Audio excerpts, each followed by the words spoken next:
বৈরী আবহাওয়ায় চাঁপাইনবাবগঞ্জের সোনা মসজিদ স্থলবন্দরে কমেছে আমদানি রফতানি। জলাবদ্ধতায় বাধাগ্রস্ত হচ্ছে পণ্য ওঠানামার কাজ। বিস্তারিত জানাতে সোনা মসজিদ স্থলবন্দর থেকে যুক্ত হচ্ছেন সহকর্মী জাহাঙ্গীর আলম।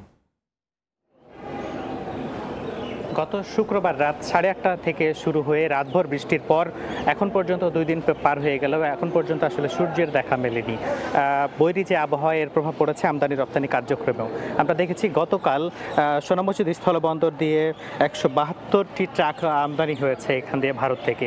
তার আগের দিনেও ছিল আসলে আমদানির পরিমাণ 317টি ট্রাক। তার আগের দিন এসেছিল 288 ট্রাক, অর্থাৎ প্রায় আমরা 3 শতাধিক ট্রাক আসতে দেখলেও গতকালকে হঠাৎ করেই আসলে ব্যাপক হারে কমে যায় আমদানির পরিমাণ। বিশেষ করে এই সোনা মসজিদ স্থলবন্দরটি আসলে আমদানি নির্ভর একটি স্থলবন্দর।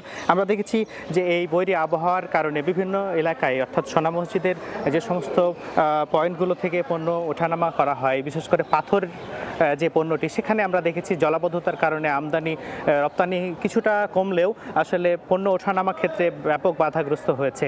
আমরা সকাল থেকে সোনা মসজিদ স্থলবন্দরে অবস্থান করছি, সেখানে দেখছি যে শ্রমিকরা বসে আসলে সময় পার করছেন, বিভিন্নভাবে অলস সময় বসে তারা পার করছেন কার্যক্রম না থাকার কারণে।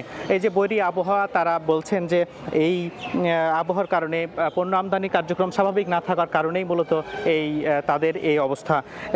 কৃষি বিভাগ এবং স্থানীয় আবহাওয়া অধিদপ্তর বলছে যে গত 10 বছরে চাঁপাইনবাবগঞ্জে গত যে শুক্রবার রাতভর বৃষ্টি হয়েছে সেটি সর্বোচ্চ পরিমাণে হয়েছে এবং রেকর্ড করা হয়েছে প্রায় 191 মেট্রিক টন। আমরা দেখছি যে গতকালকে কাঁচামরিচের পরিমাণটা একেবারেই শূন্য হয়েছে। গত কয়েকদিন ধরেই আসলে এর পরিমাণ কমলেও কমেছে, তবে চাল আমদানি এবং পাথর আমদানির পরিমাণটা আসলে কমেছে। তো এই ছিল চাঁপাইনবাবগঞ্জের সোনা মসজিদ স্থলবন্দর থেকে আমদানি রপ্তানি কার্যক্রমের সর্বশেষ। আমদানি রপ্তানির খবর জানতে এখন সরাসরি ছিলাম সোনা মসজিদ স্থলবন্দরে।